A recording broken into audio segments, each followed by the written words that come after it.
High, welcome to my channel. আশা করি সবাই ভালো আছেন।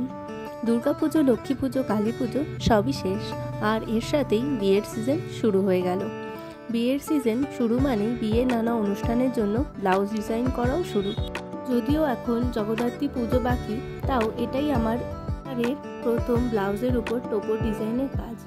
আমি আগের বছর প্রথম ব্লাউজের উপর টোপর ডিজাইন করেছিলাম আমার এক বান্ধবীর আইবুড়ো ভাতে উপহার হিসেবে দেবার জন্য।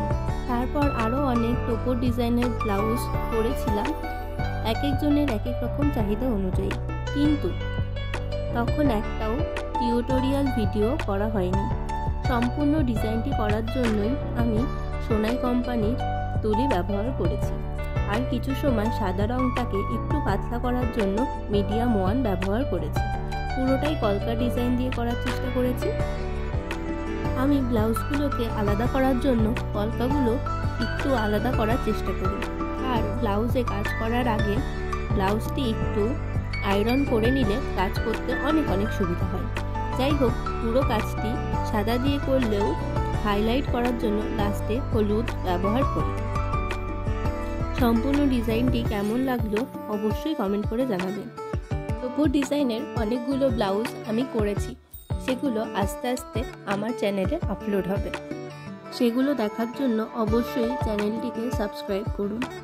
কোনো ব্লাউজে বর এবং বউয়ের টোপর দুটোই করেছি, আবার কোনো ব্লাউজে বরের টোপর, আবার কোনো ব্লাউজে শুধু বউয়ের টোপর, আর হাতায় সিঁদুর কৌটো দিয়ে ডিজাইন করেছি।